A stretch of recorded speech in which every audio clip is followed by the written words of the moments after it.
sentar.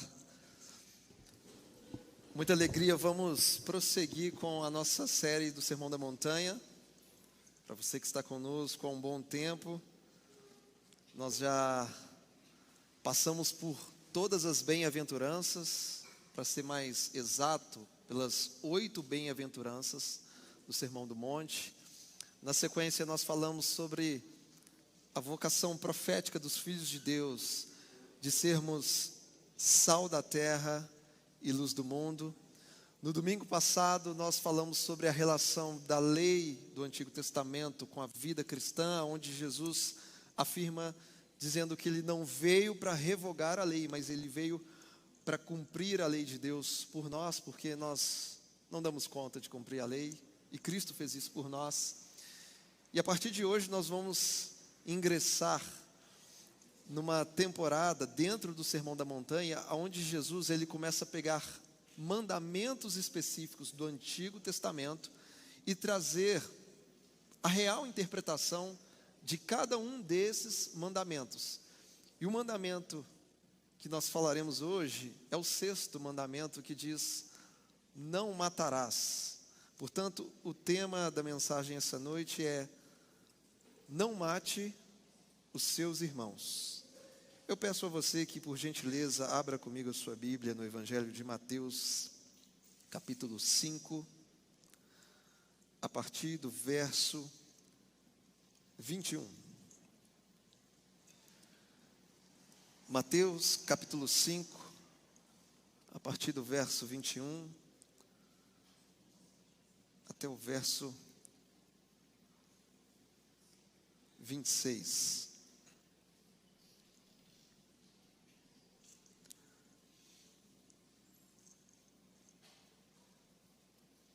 Assim diz o texto, palavras de Jesus.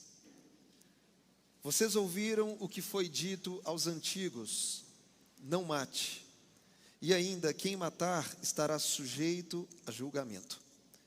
Eu, porém, lhes digo que todo aquele que se irar contra o seu irmão estará sujeito a julgamento. E quem insultar o seu irmão estará sujeito a julgamento do tribunal.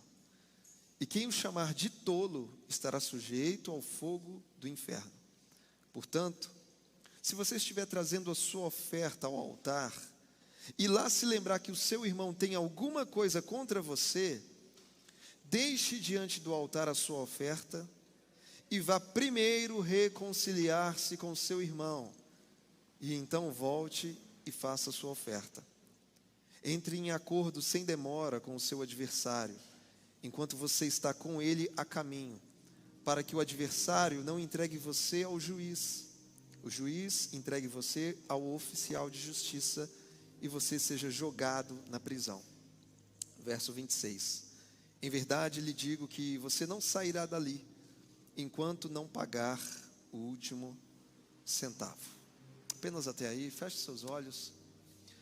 Pai, nós te agradecemos nessa noite por Tua palavra que foi lida, Pai. E a Tua palavra é alento aos nossos corações, é a nossa segura e eterna esperança, porque tudo nessa vida pode passar, mas a Sua palavra jamais passará, Deus. Por isso é a ela que nós nos apegamos, é nela que a nossa vida e coração está enraizado, Pai. E eu te peço nessa noite que o Teu Santo Espírito venha nos dar entendimento a respeito da Sua verdade, e que essa verdade seja aplicada pelo Seu Espírito em nossos corações, Pai, e que possamos vivê-la todos os dias, fazendo o Teu nome conhecido, para a glória de Deus Pai. É o que nós te pedimos nessa noite, em nome de Jesus Cristo. Amém e amém. Você consegue se lembrar de alguns momentos da sua infância, quando você tinha aproximadamente 5 anos, de algum fato, de alguma situação, de algum momento que tenha marcado você, quando você tinha aproximadamente essa idade? Pois bem, eu me lembro. Eu carrego vivo em minha memória quando ainda bem pequeno, lá em Belo Horizonte, eu deitava no chão da sala, juntamente com o meu pai, para juntos assistirmos bons filmes de ação. Eu nem sei explicar se naquela época existia algum tipo de classificação indicativa para eu poder ver aquele tipo de filme com aquela idade, mas eu assistia e eu gostava bastante daqueles filmes. E de todos os filmes que eu assisti de ação junto com meu pai quando eu era criança, eu tinha os meus 2 filmes favoritos. O primeiro, eu tenho certeza que muita gente não vai se lembrar, talvez a maioria não tinha nem nascido, que era o filme do Braddock, interpretado pelo conhecidíssimo Chuck Norris. Gostava bastante.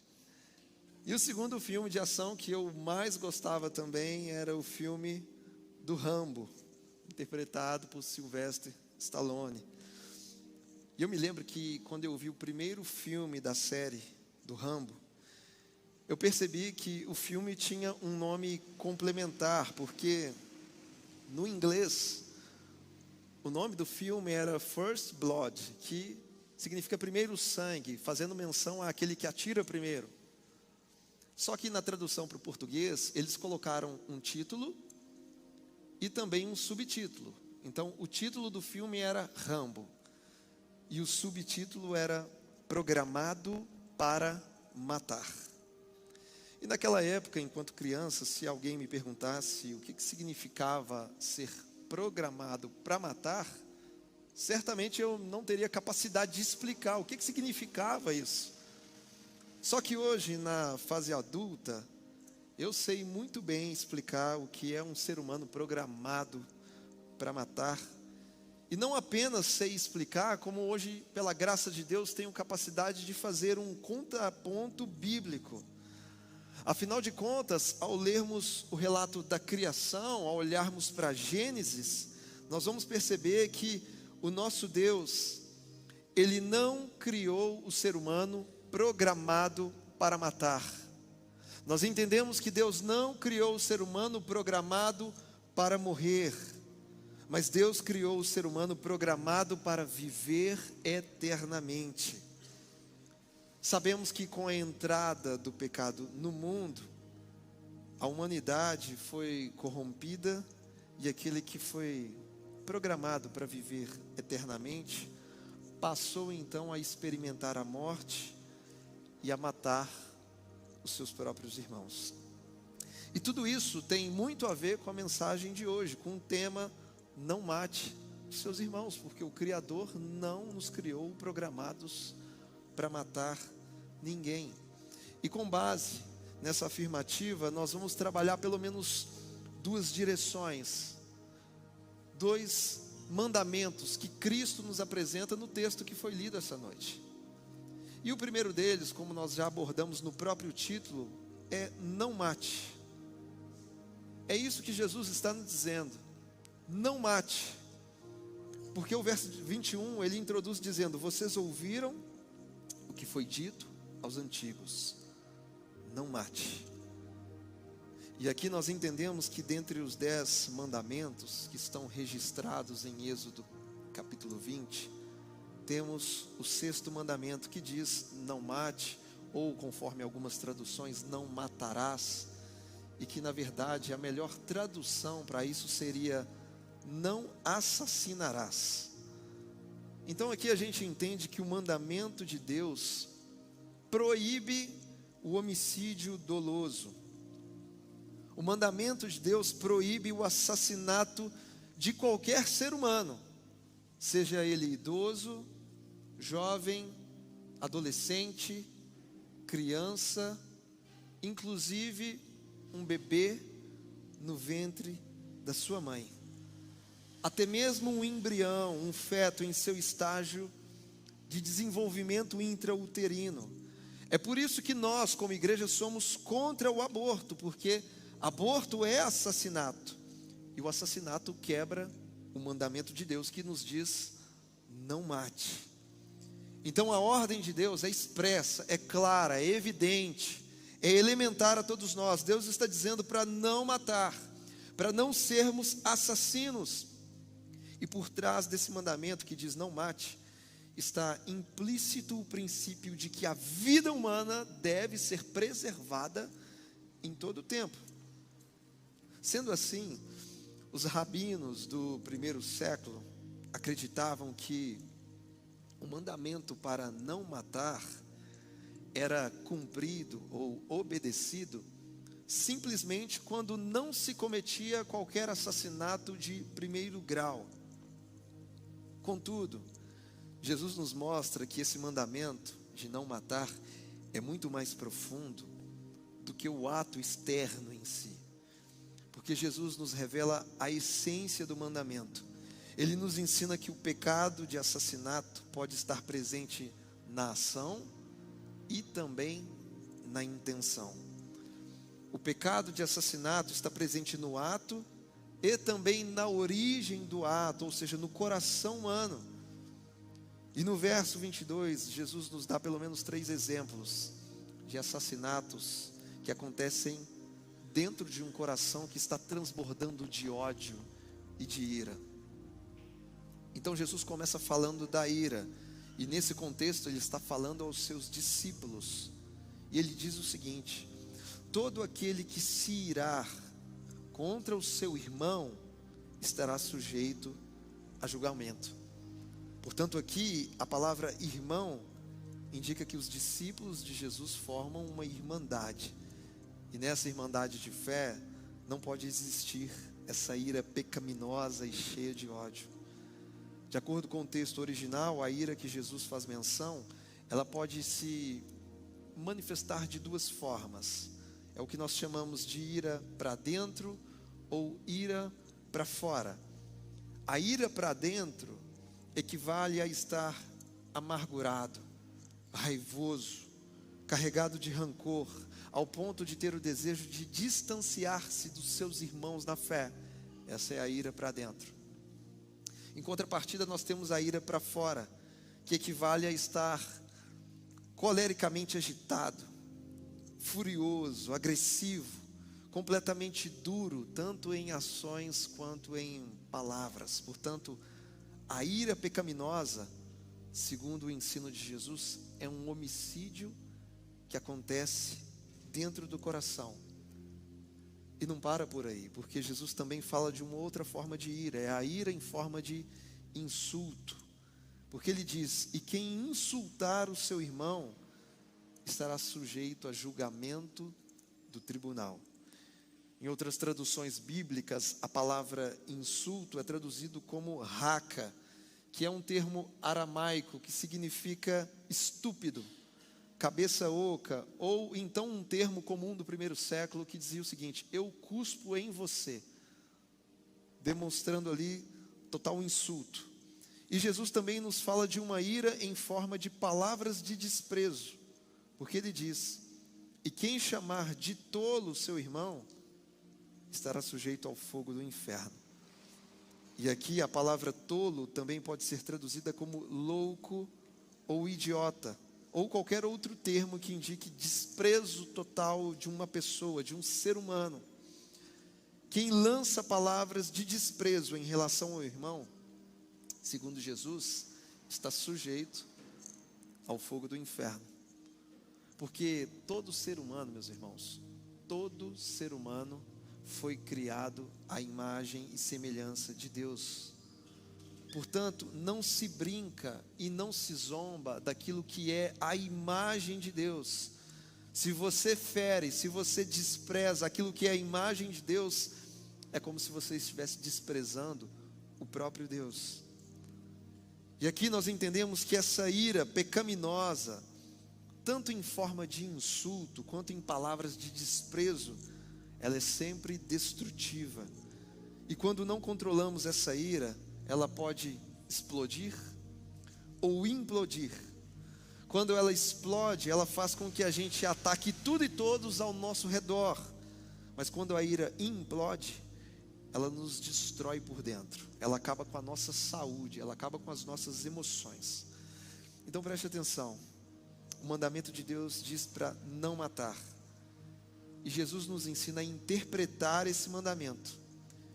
ele está afirmando que diante de Deus, a ira pecaminosa, os insultos, as palavras de desprezo contra os nossos irmãos são modalidades de assassinato. É uma espécie de homicídio sem faca. É um assassinato que acontece dentro do coração. E tudo isso já configura a transgressão do mandamento que diz: não matarás. Porque o pecado não está apenas na ação, mas na intenção, na origem do ato, aquilo que surge dentro de nós. Talvez alguém vai dizer assim: ah, pastor, mas nunca matei ninguém.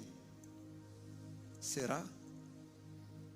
Diante do ensino que Jesus tem nos apresentado, será que nós nunca matamos ninguém? Porque Jesus está ensinando que o assassinato, ele acontece no coração. Então eu pergunto para a nossa reflexão nessa noite: quantas pessoas você já matou aí no seu coração? Quantas pessoas você já matou nos seus pensamentos? Quantos irmãos na fé você já assassinou em seus afetos? Ou talvez a pergunta mais adequada para nós essa noite seja: quem de nós aqui pode levantar a mão e dizer que nunca matou ninguém? Talvez alguém aqui tenha matado a própria mãe, o próprio pai. Talvez em seu coração, cheio de ira e ódio, tenha matado aquele vizinho barulhento. Talvez o seu chefe, o colega de trabalho, o seu irmão na fé. Quem de nós, talvez no coração ou nos pensamentos, nunca matou aquela pessoa que nos deu uma fechada no trânsito? Quem de nós, de tanta ira, nunca matou o presidente A, B ou C? Quem de nós, de tanto ódio, nunca matou aquele hater que fica nos espizinhando nas redes sociais? Ou talvez quem de nós nunca matou aquele torcedor do time adversário que fica rindo da gente quando o nosso time perde? Ou será que eu nunca matei aqueles motoqueiros que passam aqui na hora do culto com aquele escapamento? Vocês sabem o que eu estou falando. O homicídio acontece aqui, nos nossos pensamentos. É isso que Jesus está dizendo, meu irmão. Isso é muito sério. A gente não pode esquecer que o apóstolo João disse na primeira carta de João, capítulo 3, verso 15, ele diz que todo aquele que odeia o seu irmão, ele é assassino. Então, se você está odiando algum irmão, João está afirmando que você é um assassino, porque aos olhos de Deus, o ódio é um equivalente moral do homicídio. A ira é um equivalente moral do homicídio. As palavras de desprezo, os insultos, são equivalentes morais do assassinato diante do Criador. Portanto, não mate o seu irmão dentro de você. Não assassine seus irmãos na fé, em seus afetos, porque você não foi programado para matar. Então, não mate. Que as pessoas permaneçam vivas em seu coração. Que os seus familiares permaneçam vivos em seu coração. Que a família da fé permaneça viva em seus afetos, porque você foi chamado para ser um promotor da vida, para promover a vida em todo o tempo para a glória de Deus. Então a primeira direção que Jesus traz para nós é essa: não mate, não assassine ninguém de tanto ódio e ira no seu coração. Não deixe os seus irmãos morrerem em seus afetos íntimos. Agora, a segunda direção que Cristo nos traz é que Ele nos ordena buscar a reconciliação. E a reconciliação é quase que um antônimo do mandamento que diz não matarás, porque toda reconciliação é um ato de promover vida. E Jesus nos diz nos versos 23 e 24: portanto, se você estiver trazendo a sua oferta ao altar, e lá se lembrar que o seu irmão tem alguma coisa contra você, deixe diante do altar a sua oferta e vá primeiro reconciliar-se com o seu irmão. E aí você volta e faz a sua oferta. Aqui Cristo está nos ensinando que primeiro devemos buscar a reconciliação, para somente depois adorarmos a Deus com nossas ofertas, com os nossos louvores. A reconciliação entre irmãos é tão importante para Deus que Ele pede para nós não concluirmos o nosso ato de devoção enquanto a reconciliação com os irmãos não estiver sido estabelecida. E talvez alguém vá pensar assim: mas pastor, eu tive um probleminha com o meu irmão na fé, mas eu não tenho culpa de nada, eu não dei causa, por isso então, pastor, eu vou ficar quieto na minha, não quero saber de nada não. Nada disso, meus irmãos, nada disso, porque aqui Jesus não está analisando se o culpado é você ou se o culpado é o seu irmão. Ele está apenas ordenando que, se você tiver conhecimento de que o seu irmão tem alguma coisa contra você, devido a algum fato, alguma situação, algum dia, se ele está amargurado, se ele está irado, se ele está ressentido, Jesus está dizendo que você deve ser proativo. A iniciativa deve ser nossa, de ir até o irmão e estender a mão da reconciliação. Por exemplo, vamos supor que você queira viajar de carro da cidade de Uberlândia até a cidade de Belo Horizonte. Então o seu alvo, o seu objetivo é a cidade de BH. Mas vamos supor que no meio do caminho o seu pneu fura. E como eu disse, de manhã não é muito difícil, porque esse tanto de buraco que tem do trecho de Uberlândia até Araxá é brincadeira. Aí no meio do caminho o seu pneu fura, o pneu rasga. Não adianta você fingir que não tem nada acontecendo. Não, eu vou chegar no meu objetivo, eu quero chegar em Belo Horizonte. Não adianta, porque você precisa parar o carro, descer do veículo e resolver aquela situação. Aquele problema precisa ser sanado para que você consiga prosseguir no seu objetivo. Da mesma maneira acontece no culto dominical. Porque às vezes eu estou adorando ao Deus verdadeiro, em espírito e em verdade, mas aí eu lembro que o meu irmão tem alguma coisa contra mim. Então, se o meu objetivo que é glorificar a Deus e adorá-lo verdadeiramente, eu tenho que parar, ir lá resolver essa situação com o meu irmão e depois voltar a fazer o que eu estava fazendo, porque é isso que Jesus está nos ensinando. Às vezes a pessoa está aqui no domingo, né? Deus, tu és maravilhoso, Pai, eu amo a sua casa, eu amo ser o seu filho, eu amo ser igreja. E aí você lembra que tem um irmão que tem alguma coisa contra você. O que Jesus diz? Ele diz: para com isso. Para com isso, para com esses elogios, com esses louvores, para com esse teatro, para. Vai lá, passa limpo essa situação com o seu irmão da fé, e depois você volta para me oferecer essa adoração sincera e verdadeira. É isso que Cristo está nos ensinando. Portanto, enquanto existir algo pendente entre nós, toda a nossa adoração vai ser inútil. Enquanto a relação com o irmão não for passada limpo, toda a nossa oração, toda a nossa leitura bíblica e todo o nosso culto a Deus vai ser inútil, desagradável e pecaminoso, porque Ele conhece o nosso coração. A gente está dizendo: Pai, eu amo ser o seu filho, eu amo o Senhor, meu Pai. E Deus está olhando assim: tá, eu também te amo, mas o seu irmão, você está brigado com ele. A gente precisa lembrar que o apóstolo João, na primeira carta, no capítulo 4, verso 20, ele diz: se alguém disser, amo a Deus, mas odiar o seu irmão, esse é mentiroso. Pois quem não ama o seu irmão a quem vê, não pode amar a Deus a quem não vê. Ou seja, no início desse versículo, João está nos alertando contra uma vida cristã fingida.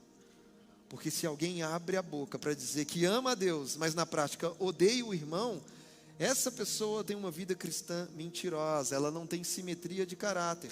O discurso não combina com a vida, o que a pessoa fala, ela não vive, e o que ela realmente vive, isso ela não fala, ela não conta para ninguém. E na parte B desse versículo que diz: pois quem não ama o seu irmão a quem vê, não pode amar a Deus a quem não vê. Aqui João está fazendo uma inferência de algo mais fácil para algo mais difícil. Ou seja, amar o que pode ser visto e tocado é muito mais fácil do que eu amar aquilo que é transcendente, aquilo que eu não posso ver com os meus olhos naturais, aquilo que eu não posso apalpar com as minhas mãos. É isso que João está dizendo. Em outras palavras, o nosso amor endereçado ao céu é inconsistente se ele não for demonstrado na terra. O nosso amor a Deus é uma mentira se ele não puder ser demonstrado àquele que está do nosso lado, aos nossos irmãos. Se o seu irmão tem alguma coisa contra você, busque reconciliação. Ou se você tem o conhecimento de que tem algum irmão que tem alguma coisa contra outro irmão, então você vai pegar os dois pelas mãos e vai promover esse encontro, e vai promover a reconciliação, porque a Bíblia diz que eu e você somos ministros de uma nova aliança, somos ministros de reconciliação. É responsabilidade de cada um de nós, nós que nascemos de novo, salvos em Jesus Cristo. Então Cristo ordena a reconciliação, e não para por aí. Ele diz que essa reconciliação precisa ser rápida, precisa ser urgente.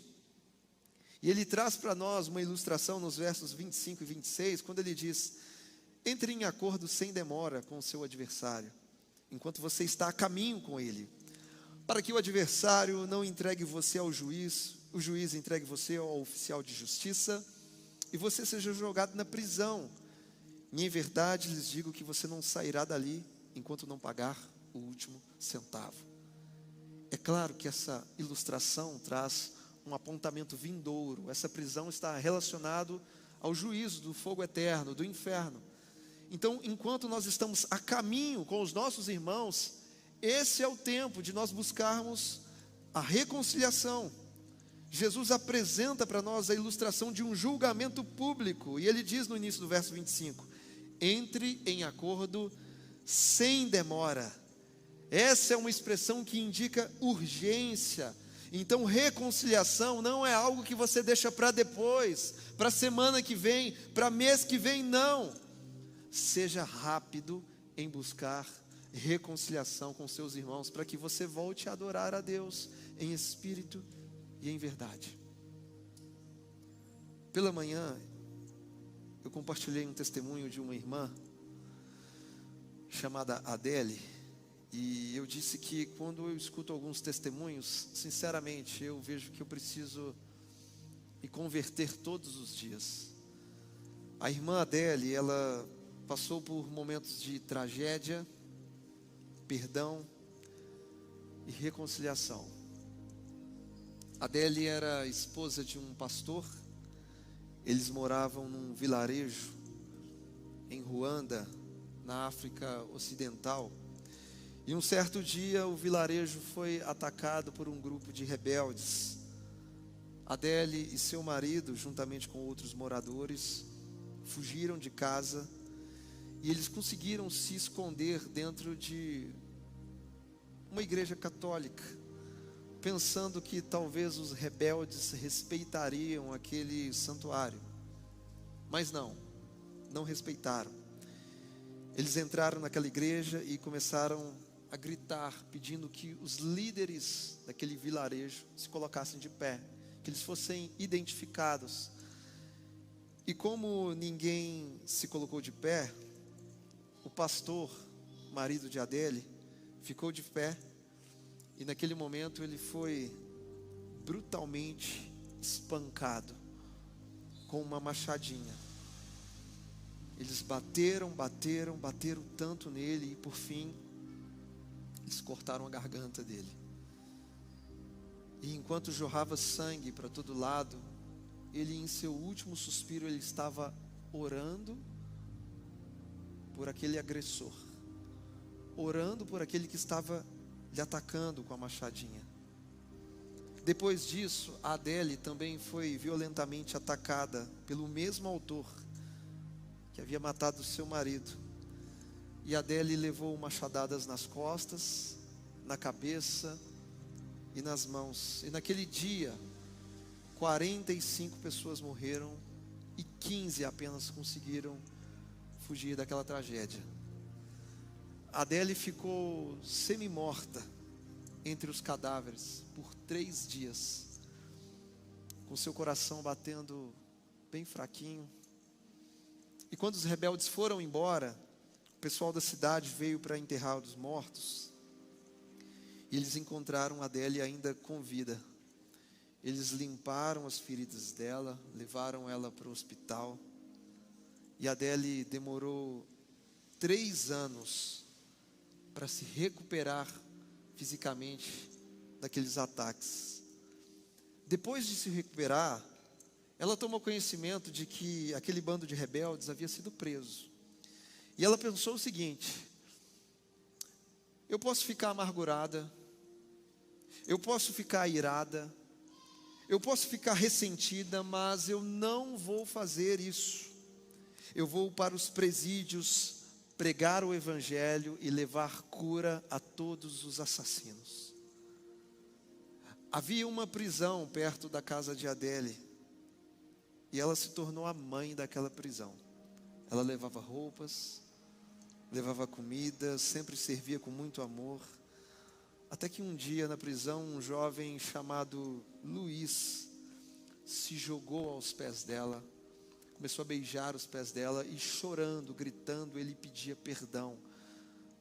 Quando ele levantou o rosto, Adélia viu que era esse jovem que havia matado o seu marido e que havia lhe atacado com aquela machadinha. E Luiz perguntou para Adélia: você me perdoa? A Adélia pegou ele pela camisa, levantou ele e olhou bem no fundo dos olhos dele, dizendo: eu te perdoo em nome de Jesus Cristo, porque eu não merecia o perdão de Deus e Ele me perdoou, então eu faço o mesmo com você. E naquele momento ele perdoou, ela perdoou ele. E depois desse episódio, Adélia começou a ensinar a Bíblia para os prisioneiros. E quem veio fazer parte do estudo bíblico dela? O Luiz veio fazer parte do estudo bíblico. Com o passar do tempo, o Luiz entregou a sua vida a Cristo, ele decidiu se batizar. Quem foi lá batizar o Luiz? A Adélia. E no dia do batismo, ele quis pedir perdão para ela novamente, só que agora publicamente, diante de todo o presídio, ele decidiu pedir perdão para ela. E ela disse: eu te perdoo, Luiz, só que tem um porém, eu tenho um filho, e o meu filho sofre muito porque você tirou a vida do pai dele. E o Luiz, naquele momento, ele pediu para chamar o filho dela. Ele também ele pediu perdão para o filho de Adélia. E ele recebeu o perdão. Luiz se tornou um novo homem.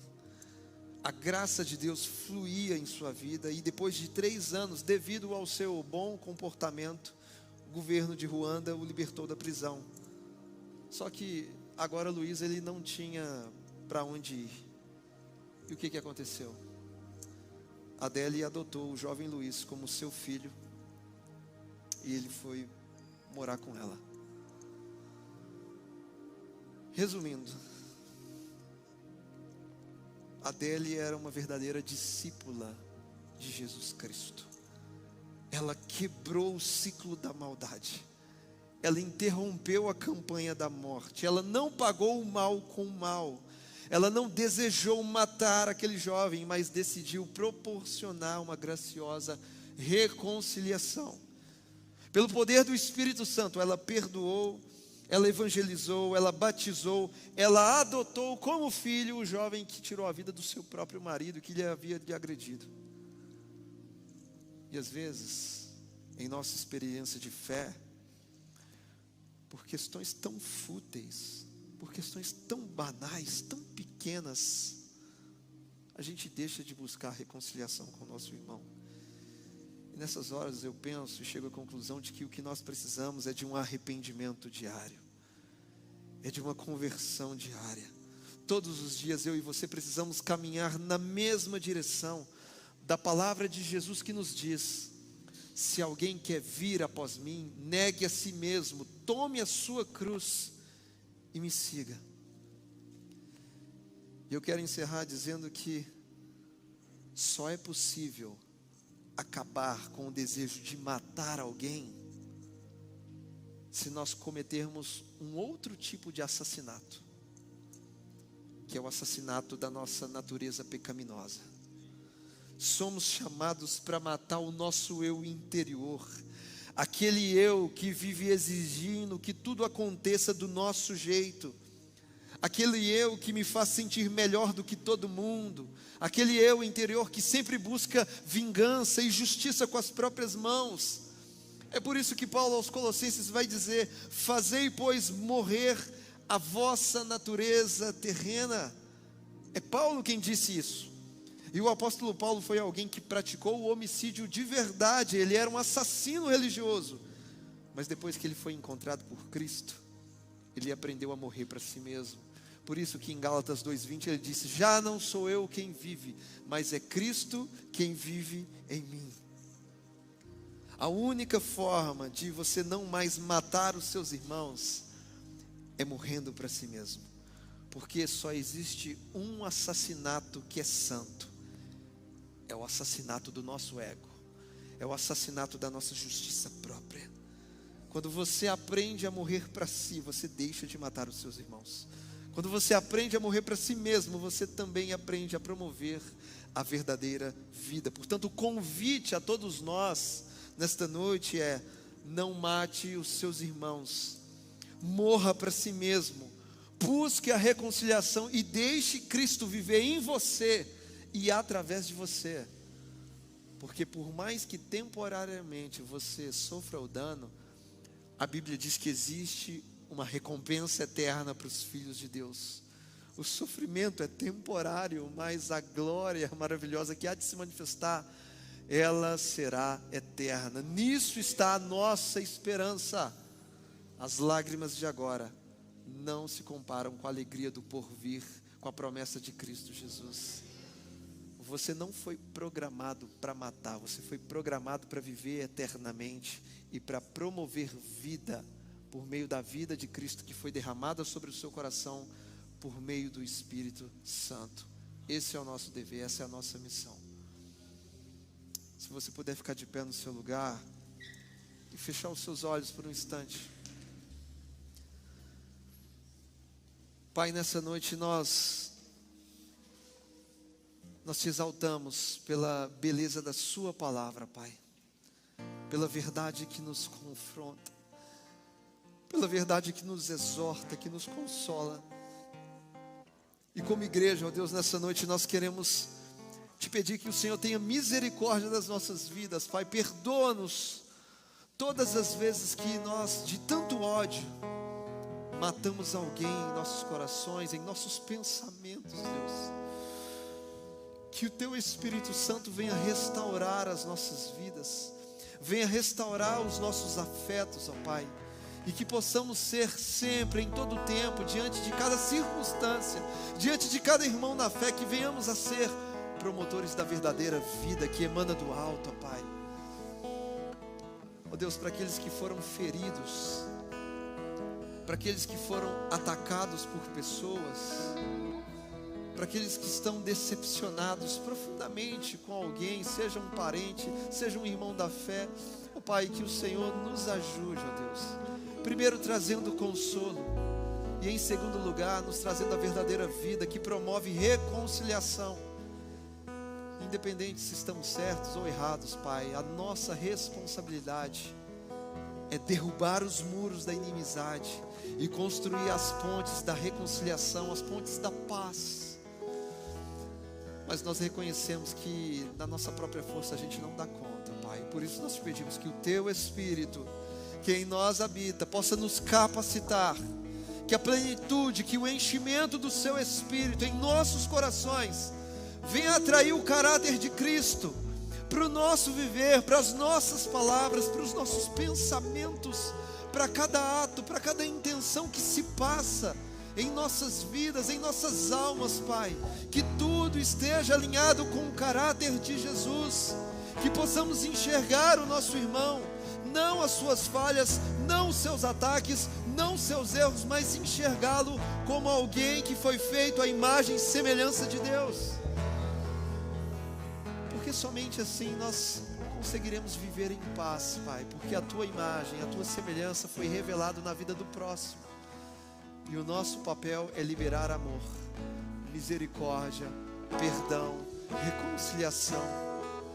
Não tem nada a ver com mérito, tem tudo a ver com a graça do Senhor derramada sobre a vida da Sua igreja, Pai. Capacita-nos, Senhor. Fortalece-nos, Senhor.